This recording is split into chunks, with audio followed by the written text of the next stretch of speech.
la encontraron en el suelo, solo, con una camisa, sin corsé, con sangre seca en los labios y restos de vómito en las mejillas. Los sirvientes afirmaron que la caída había sido accidental, pero en los informes de los médicos de la corte se menciona que tenía rayas rojas y púrpuras en la piel, desde la cintura hasta el pecho, como si fueran marcas de un cinturón o de ataduras. No quedó claro si se golpeó ella misma o si la sujetaron, pero fue precisamente esa noche cuando comenzó lo que más tarde se denominaría en las crónicas el mes oscuro de los aposentos. Al comienzo de estos acontecimientos, la reina, que tenía 37 años, ya casi no salía de su dormitorio. Su rostro estaba cubierto de manchas, gris pálido, y debajo de los ojos aparecieron ojeras oscuras, casi negras. El olor que desprendía era tan fuerte que no se podía entrar en la habitación sin taparse la nariz con trapos empapados en vinagre.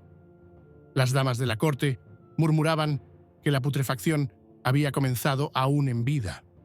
Los médicos lo atribuían al estancamiento de la bilis negra, achacándolo a años de abstinencia, visiones nocturnas y el miedo constante al castigo por sus pecados. Sin embargo, rumores mucho más peligrosos se extendían fuera de sus aposentos. En los barrios antiguos de la capital se decía que la reina, que había jurado virginidad ante el arzobispo, había dado a luz, en secreto, a 2 hijos que nadie había visto nunca en la corte. Unos afirmaban que habían muerto siendo bebés y que habían sido enterrados en el jardín del monasterio. Otros, que los habían llevado a provincias lejanas para criarlos como plebeyos. Estos rumores se convirtieron en un arma en manos de los cortesanos, y cada nueva semana de enfermedad no hacía más que aumentar la enemistad entre los grupos de la nobleza. Al principio de su enfermedad, se le aplicaron los remedios habituales: baños calientes con agua de rosas, fricciones con manteca de cerdo y oraciones a su cabecera. Pero pronto, los ataques de debilidad y los dolores en la parte baja del abdomen se hicieron tan fuertes que hubo que recurrir a sangrías, 3 veces por semana. De las venas salía sangre espesa y oscura, y después de los procedimientos, la reina perdía el conocimiento. Uno de esos días, según registró el médico jefe en su diario, ella despertó y preguntó cuántos bebés habían muerto en el convento ese año. Nadie respondió. El acceso a los aposentos estaba estrictamente restringido. 4 guardias se turnaban cada 6 horas en la puerta. Solo el confesor, 2 médicos y la dama de honor mayor podían acercarse a la cama. En las cartas a los embajadores extranjeros se decía que la reina estaba en estado de santo retiro, pero los propios embajadores sabían la verdad. Los rumores sobre su posible embarazo en el pasado y su enfermedad en el presente hacían que su poder fuera cada vez más fantasmal. Tras gruesas cortinas, a la luz de las velas, se llevaban a cabo interminables procedimientos. Los médicos le administraban decocciones de hierbas secas, entre las que se encontraban el heliotro y las cabezas de amapola. Por las noches, cuando el ambiente se volvía sofocante y el olor corporal se intensificaba, las damas de compañía traían cuencos con carbones ardientes sobre los que echaban incienso. A veces esto ayudaba, pero otras, la reina comenzaba a ahogarse, se agarraba la garganta y entonces había que abrir las ventanas para que entrara el aire frío de la noche. En los informes de los sirvientes, redactados ya después de su muerte, se menciona que en las últimas semanas hablaba a menudo con niños invisibles y pedía que les trajeran mantas y pan. A veces, entreabriendo los ojos, ordenaba en voz baja que sacaran de la habitación a ese monje, aunque no había nadie allí. Algunos consideraban estas rarezas un síntoma de fiebre, otros un castigo divino. Mientras tanto, en la sala del consejo se libraba una lucha por el poder. La antigua nobleza insistía en mantener la línea de sucesión al trono a través de un pariente lejano, por línea paterna. El nuevo entorno, vinculado a la madre de la reina, intentaba imponer, como heredero, a uno de los primos más jóvenes, prometiendo generosas concesiones de tierras en caso de que fuera entronizado. La enfermedad convertía a la reina en un mero símbolo, y su silencio en una bendición para las intrigas. Los días transcurrían monótonamente. Por la mañana, nuevas sangrías. Por la tarde, ungüentos de manteca de cerdo y ceniza, a veces con la adición de perlas trituradas, que se consideraban un remedio contra la putrefacción. Por las noches, delirios, el ruido de los pasos de los guardias detrás de la puerta y el olor a vinagre que ya no podía ahogar el hedor. En una de las cartas del confesor, conservada en el archivo del monasterio, hay unas líneas. No teme a la muerte, sino a la pregunta de qué será de su alma si aquellos de quienes no se puede hablar se presentan ante el juicio. Más tarde, esta frase se interpretó como una alusión a los hijos secretos. Pero entonces, entre las frías paredes del palacio, sonaba como una confesión de culpa que ya no se podía borrar con oraciones. Y todo eso era solo el principio. La enfermedad no se detuvo. Solo esperaba su momento para desplegar toda su fuerza, y cada día los rostros de los cortesanos se volvían más sombríos, y las velas en las habitaciones ardían cada vez más tiempo. A mediados del invierno, la enfermedad de la reina entró en una fase que el médico jefe describió en su informe como descomposición putrefacta de los tejidos. En los muslos y las nalgas aparecieron zonas negras y duras que supuraban un pus de olor acre. Los médicos lo explicaban por estancamiento de sangre mala y continuaban con las sangrías, aunque después de cada procedimiento, la reina perdía tantas fuerzas que había que darle a beber leche diluida en vino para que pudiera hablar. Por las noches, a la tenue luz de las lámparas, las damas de compañía trataban las heridas con vinagre tibio y ceniza mezclada con grasa, tal y como indicaban los libros de medicina de la época.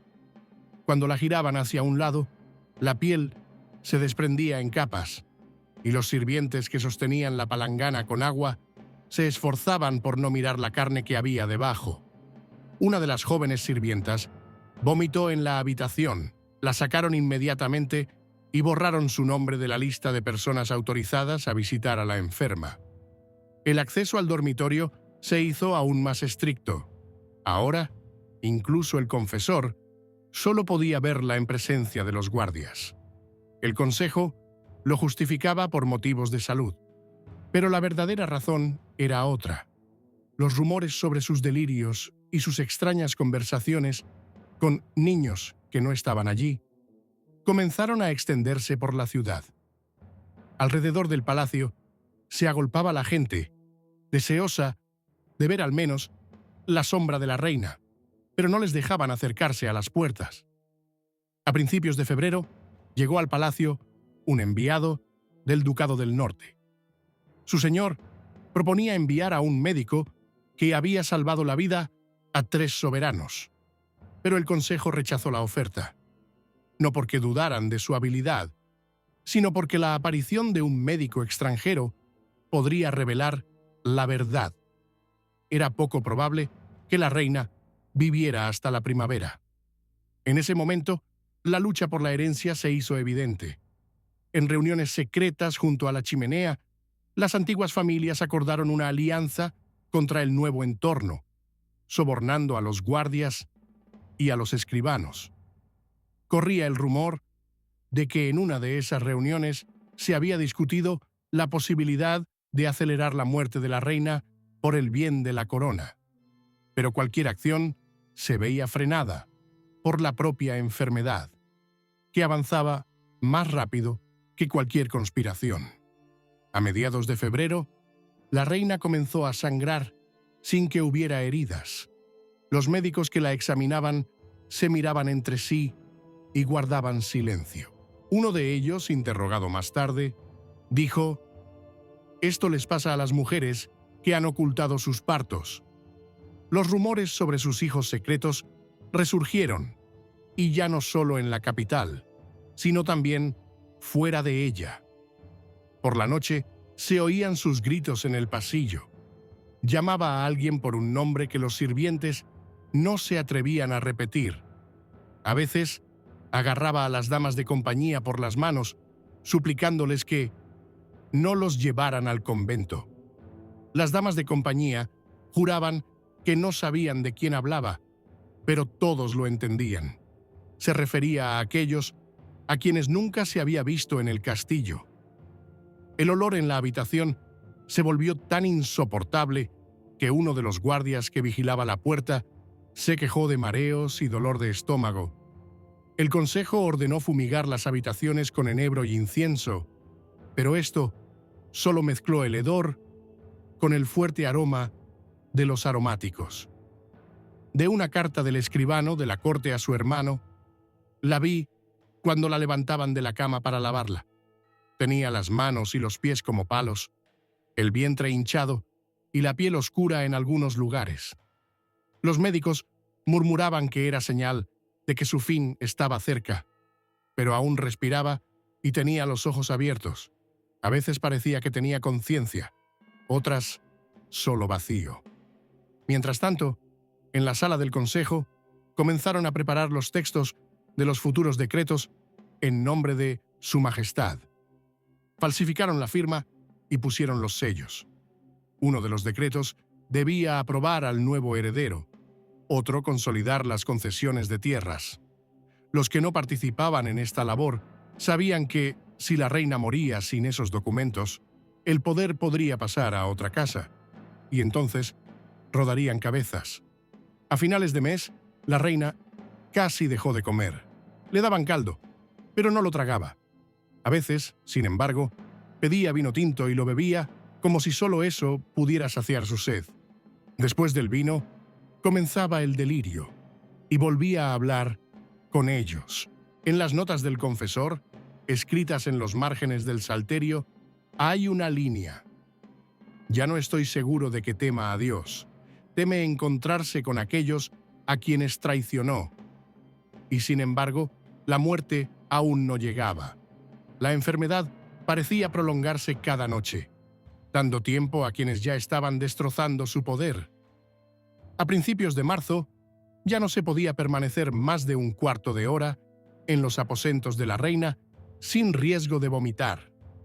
La guardia se cambiaba con más frecuencia de lo prescrito y las damas de compañía intentaban entrar solo de dos en dos, para que al menos una de ellas pudiera sujetar la cuenca si empezaba a vomitar. Los médicos trabajaban en silencio. Cada vez menos comentaban su estado, no porque no hubiera nada que decir, sino porque sabían que cada palabra podía ser utilizada en su contra. El cuerpo de la reina era ahora una fuente de putrefacción en el sentido literal de la palabra. En la zona de la espalda, debajo de los omóplatos, se habían formado profundas úlceras de las que supuraba un líquido de color gris verdoso. A veces, al cambiar los vendajes, encontraban larvas de moscas, a pesar del invierno y el frío que hacía en los aposentos.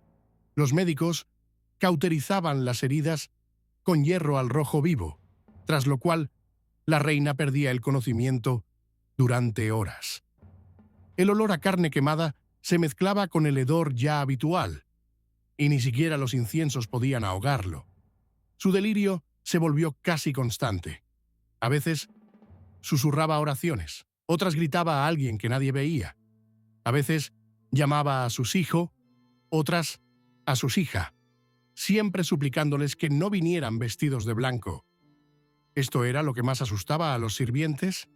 El pueblo creía que los niños muertos se aparecían a sus padres vestidos de blanco para llevárselos con ellos. Al mismo tiempo, Dentro del palacio se estaba produciendo una auténtica revuelta. El nuevo entorno, que controlaba el acceso a las habitaciones, comenzó a sacar en secreto del tesoro arcones con plata. Las antiguas familias, al enterarse, ordenaron a sus hombres que montaran guardia en la entrada principal para interceptar cada carro. Por las noches, en los estrechos pasillos del palacio se oían gritos ahogados y ruidos de lucha. Se llevaba a la gente a los sótanos y por la mañana ya nadie se acordaba de ellos. Según el informe del capitán de la guardia, encontrado en los archivos décadas más tarde, en mi presencia, el consejero del duque se acercó al médico y le dijo: «Ya no es una mujer, es un cadáver. Haz que muera en silencio y recibirás más que por un año de servicio». El médico guardó silencio, pero le temblaban las manos. Los primeros intentos de acelerar su muerte se disfrazaron de tratamiento. Una noche le dieron una decocción de raíces conocidas por provocar un paro cardíaco en grandes dosis. Pero la reina solo bebió la mitad y derramó el resto en la cama, por lo que sobrevivió a la noche. 2 días después, le untaron en la piel una pomada espesa con mercurio, supuestamente para purificar el cuerpo. A continuación, comenzaron fuertes convulsiones y fiebre, pero ni siquiera entonces llegó la muerte. Mientras tanto, la tensión crecía en la capital. El pueblo veía que el palacio estaba cerrado y que los sacerdotes celebraban cada vez con más frecuencia misas por la salud de la reina, sin su presencia. En los mercados ya se discutía abiertamente quién sería el próximo gobernante y cada opción iba acompañada de maldiciones hacia la otra parte. A mediados de marzo, el confesor intentó confesarla. Ella permaneció en silencio durante mucho tiempo. Luego, de repente, se echó a reír y dijo: «¿Quieres oír hablar de ellos? Pues bien, que sepas que aún están vivos». El confesor, conmocionado, abandonó inmediatamente los aposentos. Este episodio se filtró al consejo y al día siguiente ya se utilizaba en las conversaciones políticas. Ahora se podía afirmar que los herederos existían y podían ser encontrados. Los sirvientes, interrogados años más tarde, dijeron que en aquellos días la reina apenas dormía. Se quedaba tumbada con los ojos abiertos, mirando a la oscuridad, y a veces pronunciaba palabras que parecían maldiciones. En los raros momentos en que dormía, su rostro se contraía como si siguiera gritando en sueños. Pronto, el consejo tomó una decisión. Había que preparar el palacio para una muerte inminente. Comenzaron a limpiar las salas pequeñas para la futura ceremonia de despedida, a encargar telas para los ropajes funerarios y a enviar mensajeros a los aliados y vasallos. Todo esto se hacía en secreto, pero dentro del palacio, cada paso delataba los preparativos para el final, y sin embargo, ella seguía respirando, como para fastidiar a todos los que esperaban su muerte. A finales de marzo, su estado era tan grave que incluso las damas de compañía más fieles comenzaron a evitar sus aposentos.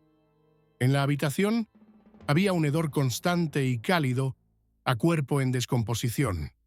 Durante el día era un poco más débil, gracias a las ventanas abiertas y al viento, pero por la noche, cuando se cerraban las ventanas para evitar resfriados, el aire se volvía espeso, como en una tumba.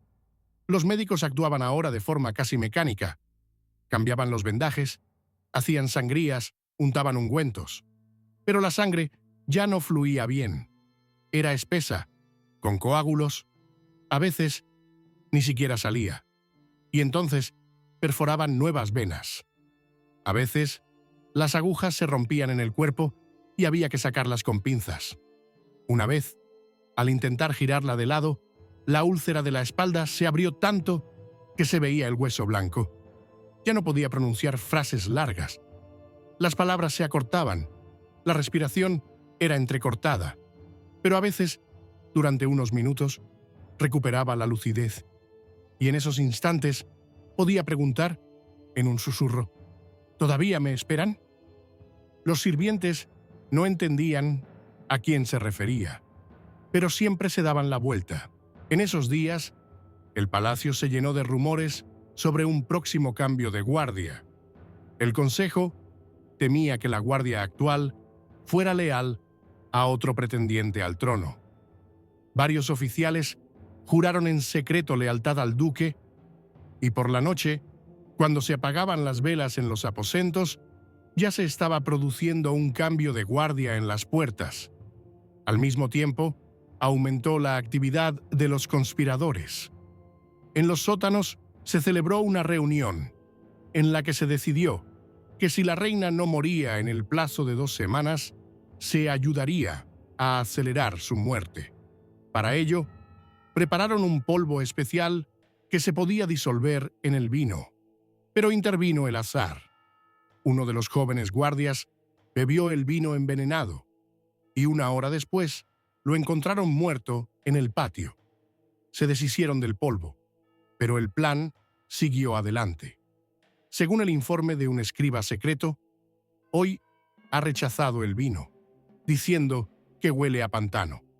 Al parecer, le han llegado los rumores sobre los intentos de envenenarla. Desde entonces, solo bebe agua que le sirve la dama de honor mayor. En la capital, los rumores se multiplicaron.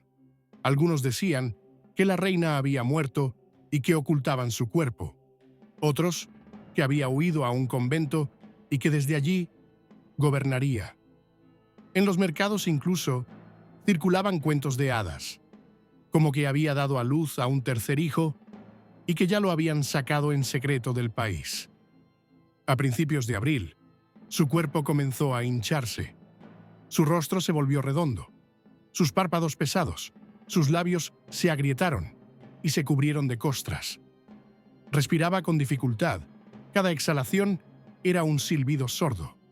Los médicos lo atribuyeron a debilidad pulmonar y comenzaron a aplicarle bolsas con sal caliente en el pecho, pero esto solo aumentó la inflamación. Dentro del palacio ya se preparaba abiertamente el salón del trono para recibir al nuevo gobernante. Se redactaban documentos y se fijaban fechas para las reuniones del consejo. Solo una persona de su entorno insistía en que había que mantenerla con vida el mayor tiempo posible. Era su confesor. Afirmaba que sin arrepentirse no entraría en el reino y exigía que le permitieran confesarse. Pero la reina se negaba, apartando la cabeza y tapándose la boca cada vez. En aquellos días, apareció por primera vez en los aposentos un olor nuevo, dulzón y persistente, que muchos reconocieron de inmediato. Así huele la muerte cuando está cerca. Pero incluso entonces, ella seguía viva, aferrándose a cada respiro, como si no quisiera dejar marchar a quienes esperaban su fin. Los primeros días de abril fueron fríos y húmedos, y volvieron a encender la chimenea en las habitaciones de la reina. Pero el calor solo intensificó el hedor, e incluso los guardias que custodiaban las puertas comenzaron a pedir que los trasladaran a otros puestos. Los médicos casi dejaron de discutir entre ellos, ya que todos sabían que el final era inevitable. Ahora actuaban más como guardianes del cuerpo que como personas que intentaban salvarlo. En la tarde del 5.º día, su respiración se volvió escasa, con largas pausas. Su piel adquirió un tono grisáceo amarillento. Las uñas se ennegrecieron y los ojos se hundieron profundamente. Al amanecer del 7.º día, se reunieron en los aposentos todos los que tenían permiso para entrar: 2 médicos, la dama de honor mayor, el confesor y 3 guardias. Los médicos le tomaban el pulso cada pocos minutos. Hacia el mediodía, la reina abrió de repente los ojos y dijo con claridad: «Ya están aquí».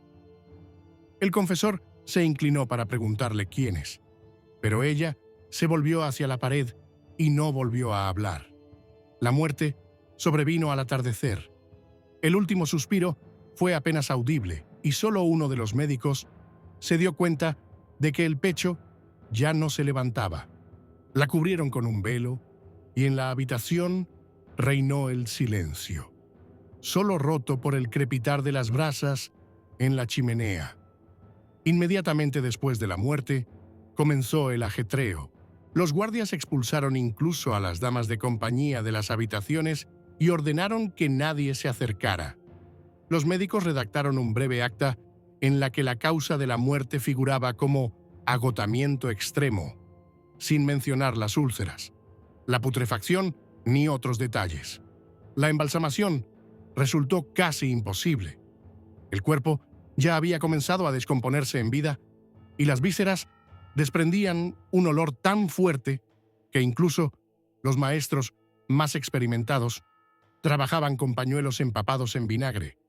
La piel se desprendía en algunos lugares junto con la ropa, por lo que vestirlo con ropas funerarias llevó 2 días. Durante todo ese tiempo, las puertas de las habitaciones permanecieron cerradas y se reforzó la guardia bajo las ventanas. En la sala del consejo se reunieron hasta bien entrada la noche. Unos exigían que se nombrara inmediatamente un nuevo gobernante, otros insistían en buscar a los verdaderos herederos, aludiendo a los rumores sobre los hijos de la reina. Al final, ganó el partido del nuevo entorno.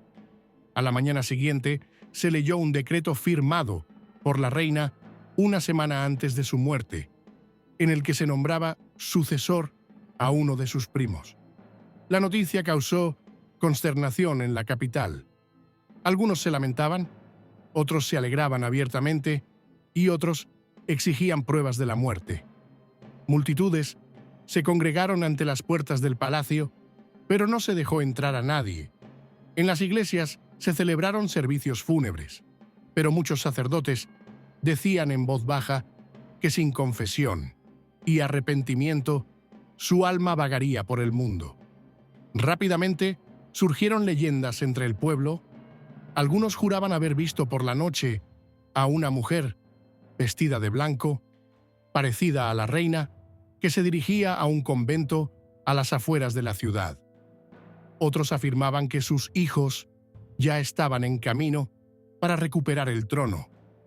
Estos rumores amenazaban con desencadenar una revuelta, por lo que el nuevo consejo ordenó silenciar cualquier conversación sobre el tema. El entierro se celebró a puerta cerrada y sin la presencia del pueblo. El ataúd fue depositado en la cripta de la capilla y solo un reducido círculo de personas conocía su ubicación exacta. Sin embargo, la muerte de la reina no trajo la paz. Al mes siguiente, comenzaron las revueltas en las tierras fronterizas y en la propia capital se intensificaron los enfrentamientos entre los partidarios de los diferentes pretendientes. Las alianzas forjadas durante su vida se desmoronaron una tras otra. Los enemigos externos aprovecharon la confusión y el país se sumió lentamente en el caos. En una de las crónicas de la época se lee: «Se fue sin dejar descendencia, pero dejó una sombra que se cernirá sobre el trono hasta el fin de los tiempos».